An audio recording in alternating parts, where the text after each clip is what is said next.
Bay Area, stand up and let's be heard. This is something that's been created by the people, for the people. No more sitting in the shadows.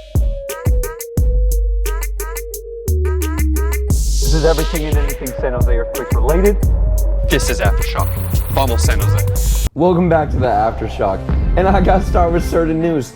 Montero watches the podcast. After the game, I'm just yelling at all the players, dapping them up, and then all of a sudden I'm cheering for Montero and he goes, "Hey, I like your podcast, I've seen it before." And then I was able to record this video that looks so fake. I didn't pay him to say this. Yeah, I see his podcast, keep going. Yes, sir! Yes, sir! Woo! So if you have my number and you're thinking about hitting me, no you don't. Don't even worry about don't bother about texting, you're not gonna get a reply. We're not the same anymore. There's levels of this game, it's just not the same. Me and Montero are pretty much best friends at this point. I'm in a different tax bracket. Don't even talk to me anymore, you don't have my number. Montero is my best friend now. He's the #1 super fan of the podcast. In all seriousness though, it's good to be back after 42 games. Man, it seemed like a long time. It really felt like a new season. I was going and like, oh my God, it feels like a home opener again. I got to see a bunch of friends. It was awesome to be back at home and just see the boys play, especially after a rigid month. Got to give a shout out to Emi Ochoa, who gave me some of the sickest gloves I've ever seen. Has his name on them. Gave me some gloves after the game. Now I got to come for you, JT Marcinkowski. Only one left. Last of the Infinity Stones on my gauntlet. Emi's super nice though. Thank you so much, Emi Ochoa. A shock was Cade Cowell is back in the lineup. He didn't play today. Obviously, this is actually what I kind of wanted. If he wasn't going to play games, he has a 3-game suspension in case you didn't know. After the game versus Costa Rica when he was on international duty for the U23, I think U20 team, he was waving goodbye to some Costa Ricans in kind of a taunting fashion. One of them pulled his hair and was kind of messing with Nico. He turns around, uppercuts him, gets a 3-game suspension. Good to see him back. Really glad they just gave it back to us so we could help. Apparently, he just came back too late in training, didn't have enough of the tactics, so he didn't play. He practiced with Quakes 2 after the game. Quakes 2, they called it a Quakes 2 practice after the game, but it was all the reserves and the subs. They just played, they did a little fitness and then played 7v7 and then went home just so they could have the 4th of July off. But he was back with the squad. Also, congrats to Cade Cowell and Nico Chikaris. They won. And they were part of the winning squad for the Olympic team. We're going back to the Olympics for the first time in a while, and we've also dominated CONCACAF this year, so congrats, boys.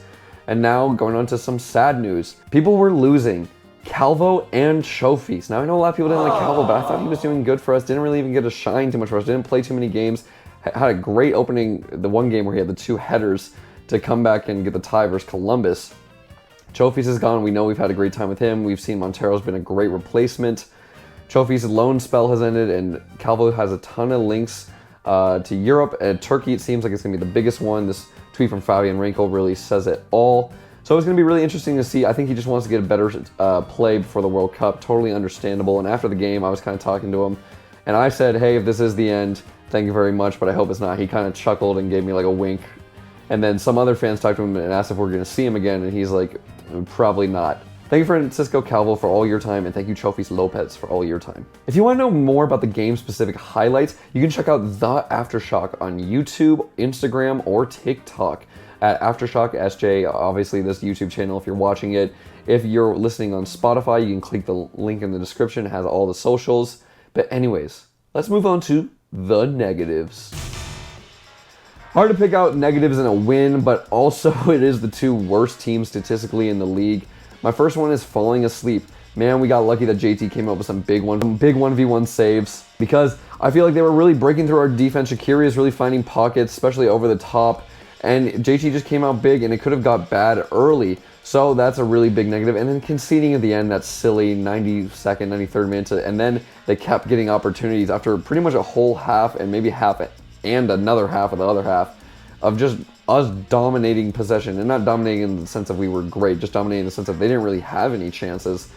So it's really frustrating to see us fall asleep like that. That's something we got to be better at. Can't let that happen. Would have been nice to keep a clean sheet, but you know what? We got the 3 points, so we can move on. My other negative is shoot the damn ball. I know we got a lot of shots off, and obviously we saw the most FIFA goal in the history of ever, but so many times, and if you just watch the highlights, you're not going to see it. If you actually watch the game, there's so many times we're in the box and we're just passing it. Now, if you're in the box and you see a good negative ball, I love it. I love it. We were looking for that, Espinoza especially, and I love it. He had a better game. We'll get to that later. But there's so many times I feel like Montero or other people would get the ball and they would just keep passing it. And I feel like we were playing possession until we would just dribble it into a small-sided net.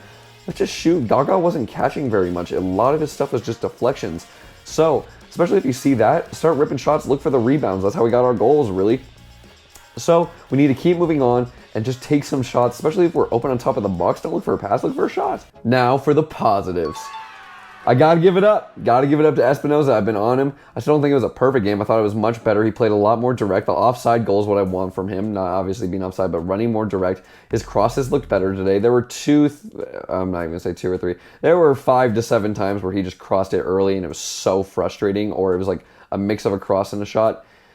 That's where it goes back to the one-dimensional stuff to me, and that's when it gets frustrating. But other than that, the work ethic looked better today. It looked back more to the Christian Espinoza we know of the past, not as much as before, but it was a little bit better. And then, yeah, it was a little frustrating with the crosses. But on the positives, since we're on the positives, yeah, crossing in, looking for the negatives, looking for the runs, playing off things, going wide, cutting in, mixing up the attack a little bit more. So it was a better game from Espinoza. I still want more, especially because he's a DP, but I love it. Thank you very much. Benji Kikanovic, man. I told you he should be starting. Look at this, scores 2 goals, really almost scored 3, had great opportunities. He runs at players. He's just a presence. He's big, he's fast, he's strong, he goes for it. He plays direct, he goes, and the second goal is just phenomenal. Way to place it in the bottom corner, wasn't super sloppy. That's a goal. So Benji Kikanovic, that's a huge positive. Has to start next week, in my opinion. I gotta give the whole team a positive shout out here. A no Remedi or a no Unsung lineup, and it's just no defensive mids, and there were no counter-attack options for them. I didn't have to worry about being outnumbered. It was well positioned. Now it is a struggling Chicago, so maybe we could afford that. But that also leads to the next point. Jan Gregush had a great game, and I feel early on he was finding great spaces, and we just weren't playing him because we were too scared, and that's something we need to work on. Just because there's a little bit of coverage around him doesn't mean we can't play him. We should be able to beat players like that. But Jan Gregush was getting good spots. He was looking for good balls, really good connecting plays. And again, I call him the Jordan Henderson. He does a lot of the dirty work that we don't see. And it's not even a fact of, oh, he's running around, he's tackling people. No, he just makes those little connecting passes. He's the glue that really holds everything together, can create a lot for us. So Jan Gregush was great in this game. Now, it doesn't happen every game, but in this game, it was great. And the final 2 points are just, we scored 2 goals. That feels good, especially because we didn't score the whole month of June. Yikes. And then it felt good to be the dominant team. Again, not like we were possessing and doing all these crazy things, but it really felt all the chances were coming from us, and they didn't really have any real opportunities until that goal they scored.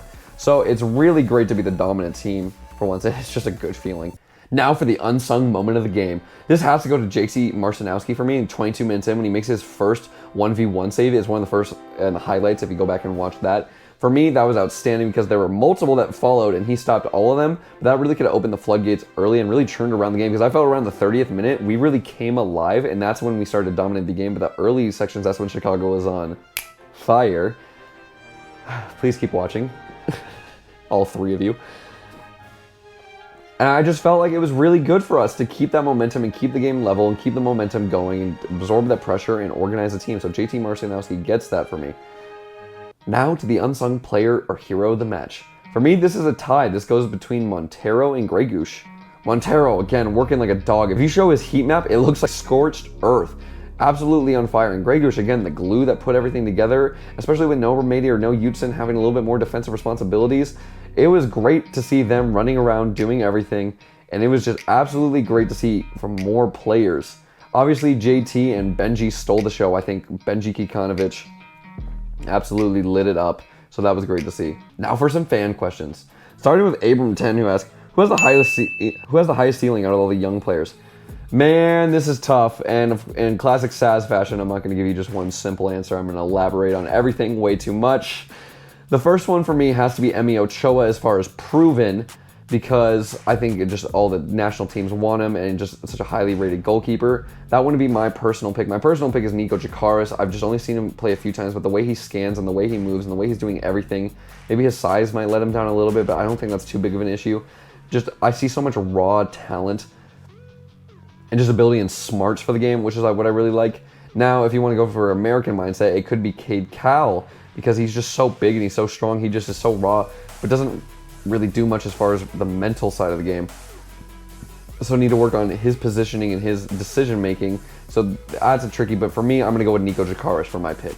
The GOAT, Michael B. Pastor, who, by the way, I met in person. Absolutely lovely guy, super cool. Came up to me, said, hey, it was the nicest guy in the world. He then asked, With a DP spot open and Calvo likely leaving, which I would believe he is, which positions do you think we should target for a transfer? Absolutely great question. This is something I've been wanting to talk about. I think we have to go into defenders first, really get a solid center back pairing. And now if we want to develop Agron, Beeson, and Nothin, I'm totally fine with that. But I think we need to get a bit more competition because I think every other position has competition. Remedian, Yudson, we have Grey Goose, Yule, Montero all fighting for a spot. Now, Montero has that more in lock now, especially because Chofi's gone. But then we have Benji, Cade, Buddha, Richmond, who's been playing more Quakes 2 and is probably staying with Quakes 2. But then we have Jabo up top, who's also by himself, but that's fine. Backline needs a bit more competition because it's really set in stone. You have Marcos Lopez, and then you have Paul Marie, and then Tommy Thompson comes on as a sub, and then right now it's just Beeson and Nothin. If someone gets injured, it's looking a little rough. Not too much to pull from, so that would be my major signing. And then maybe, I was going to say attacking mid, but maybe not. I would say maybe a defensive mid for next season. This is an off-season transfer if we don't think Yudson and Remedi are going to hold up.